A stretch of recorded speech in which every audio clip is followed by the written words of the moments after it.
We've come up against this issue so many times on this channel. And it comes down to the fact that you have all these, right-wing libertarians in the Conservative Party who are like, we must get rid of all regulation.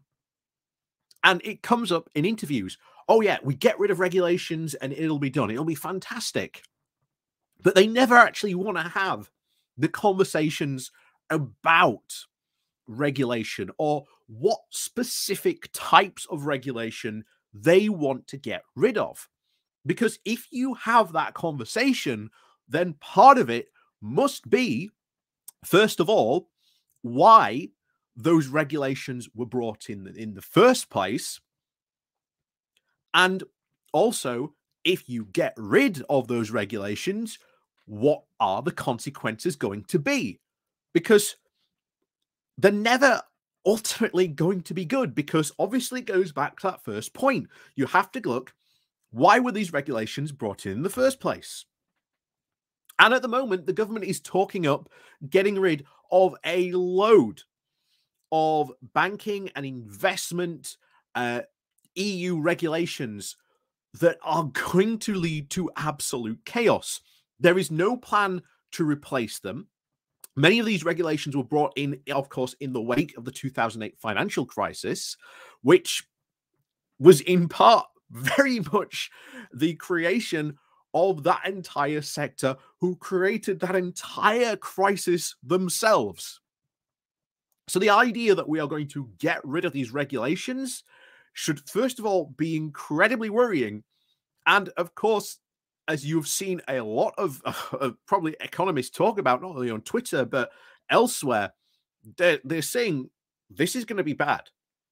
You are doing this with the expectation you are going to achieve growth. But as we've talked about before, if you achieve this growth, and it's very, very unlikely they will actually achieve this growth, you could be building that growth on very, very shaky foundations. And if those foundations crumble or fall, which ultimately they will, because that's part of the other reason why these regulations were brought in, to make sure that these foundations were a lot more stable, you risk not only losing all that growth, but losing far, far more. So anyway, let's go diving into this article today about all this and about the chaos that this could potentially lead to. So, of course, before we do go diving in, please do remember to hit that like, share, and subscribe button. And of course, down below, there are links to my Patreon page and a one-off link called Buy Me Coffee, where you can buy me coffee. And as always, thank you very much to all those people who do help and support the channel that way. And of course, there is the YouTube thank you button down below as well, as of course the YouTube subscription, where you can join that and you get badges, emojis, and all kinds of stuff you can use on the channel and in live streams as well. So let's have a look at this then. This comes from Politico today, with the title of "The UK Government's Plan to Scrap EU Regulations Will Lead to Chaos." Yeah. Oh boy. Oh boy. So, as part of its Brexit bonfire, the British government is pushing to scrap all European Union financial regulations. Though the country ceased to be part of the EU on January the 1st, 2021, due to the interwoven fabric of the international financial services and the Brexit withdrawal agreement, the country's financial firms were still subject to hundreds of the bloc's regulations.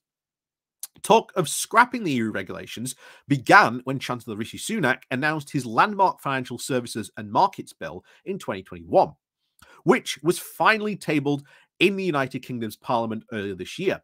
But if passed into legislation, this will not only leave investors and the public worse off, it could lead to a lengthy period of instability and scandal.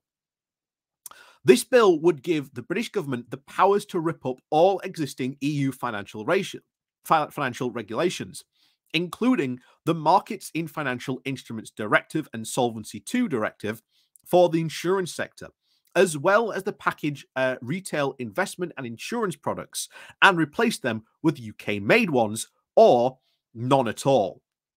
And that is the worrying fact, that a lot of these regulations Nothing is being replaced by them. And as we've said before, whenever you seem to see us have this talk, or these conservatives talk about deregulation or getting rid of regulations, they never want to have the conversation about why many of these regulations exist in the first place, or even the consequences of getting rid of them. Because as you've just seen there, the consequences of this are going to be bad. Lengthy period of instabilities and scandal. Yeah, I'm sure that's what people wanted, right? And yet they are still using, oh, it's the will of the people to justify this. We always said it. We always said it. Brexit would be used to justify far, far, far more than just leaving the European Union. So anyway, let's get back to it. So, and like Sunak, Liz Truss, who was sworn in as Prime Minister just last week, has vowed to scrap every single EU regulation that still covers the UK financial sector by the end of 2023. And at the time, Truss also seesawed on whether to break apart the UK city regulators, the Financial Conduct Authority, and the Prudential Regulatory Authority, which regulate all the country's financial firms, such as banks, investment houses, and insurances, by sacking their leaders and mashing them together and starting again. And to me, that does not seem like a good idea at all. The idea that you want to mash these two organizations together. Even for me, who is not someone who is, an expert in these affairs, it doesn't seem like a good idea to me at all. But there you go. So, and of course, there are many problems with Truss's ideas. I see, even me, who isn't even in sort of the financial industry or ever worked in this sector, even I can see, yeah, that seems to be like a bit of a problem. And then you've got, the guy who sort of wrote this, James Fitzgerald. He's a financial journalist. He goes, well, there are many problems with Truss's ideas. So anyway, let's get back to it. So there are hundreds of EU-made regulations that UK financial firms have to consider, and scrapping them and creating new ones with a specific 18-month time frame period is impossible, especially when the government and the Treasury are threatening to break up the city regulators. These EU regulators weren't made overnight, and they cover critically important areas such as consumer protection, governance, accountability, and risk assessment. Ripping them up and rushing to create a new one opens the door to complacency and an unregulated UK financial sector. An unregulated UK financial sector. No one voted for that in 2016. That was not what people voted for. But as we said, this is a, quote, Brexit bonanza. This is just the will of the people. This is what they wanted. As we just said a moment ago, Brexit was always going to be used to justify so much more than leaving the EU. So, the FCA already doesn't have the best reputation when things go pear-shaped, even if those in the wrong fall under the umbrella of the UK and EU regulations. So, if the UK government were to give the watchdog a massive in-tray and a list of regulations to conjure up in months, it could very well lead to a lengthy period of confusion and chaos. Furthermore, the UK government, under both former Prime Minister Boris Johnson and now Truss, hasn't been willing to sit at the table with EU representatives to decide on a measured way to way out of this mess. In June, the European Affairs Committee and the British Lords Committee published a report on the UK-EU relationship in the financial services. It wasn't a good read. The Lords Committee said that the British government was reluctant to engage with the EU over the financial service regulation, and it urged the government to weigh the benefits of regulation divergence against the cost of implementing new rules, which could lead to barriers to cross-border trade in financial services. And that is the big key, because if you put more barriers, then as we've seen with everything else in trade, it's more difficult to do trade with Europe. And we've already seen lots of city and financial firms consider moving to places like Amsterdam, Frankfurt, and even over to Paris. You know, these rival places to London, because they would much rather do business in the EU, which is their larger market, than keep a lot of their sectors in the bank here in London. That is very, very possible now that you start to put up these barriers. So back to it. But the word reluctant is a bit of an understatement. The current UK government, as new as it is, hasn't actually engaged with the EU over its plans to tear up European regulations by the end of next year at all. Its own regulator has no idea what the plan is either, and has barely even been consulted. The UK Conservative government will have to go hard on anything European, as it firmly believes that its 80-seat mandate in 2019 was won on Brexit, and that's what their supporters want. But the fervent anti-EU rhetoric to try and please the masses is very different from ripping up rules and regulations that the UK's financial system is legally bound by, and replacing them with nothing, or something just made up on the back of a napkin, which appears to be the current plan of attack by Truss and the Chancellor Truss Kwarteng. I love that. I love that line. Just new regulations made up on the back of a napkin. Yeah, it does certainly seem like it. It does certainly seem like it. But there have been many promises made during the Conservative leadership campaign, some serious and some many not. However, if Truss and Kwarteng are truly serious about replacing each and every existing EU regulation covering UK financial firms, it could open a Pandora's box. More firms over and above the ones that have already done so could leave the UK for greener pastures in the EU and elsewhere, escaping the new and confusing regulations and draining the already ailing British economy of funds and investment. And UK consumers could also be left in the lurch, as the new rules, which will take years to enforce, may leave them vulnerable to a financial sector not unfamiliar with scandals.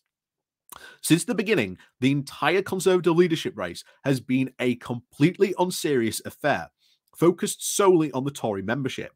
And it was incredibly serious, however.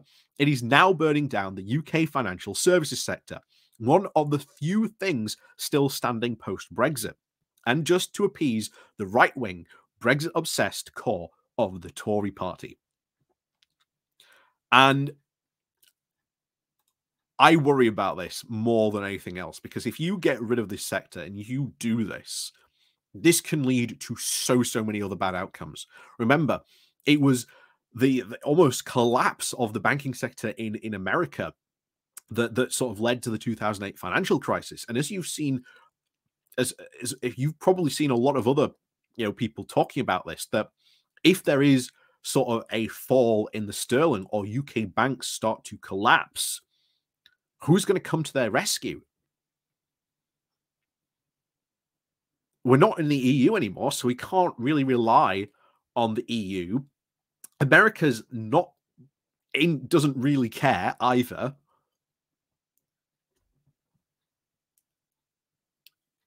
We all go back to a comment made by Adam Poston that a lot of the goodwill and trust is built upon by the graces of people who are good investors.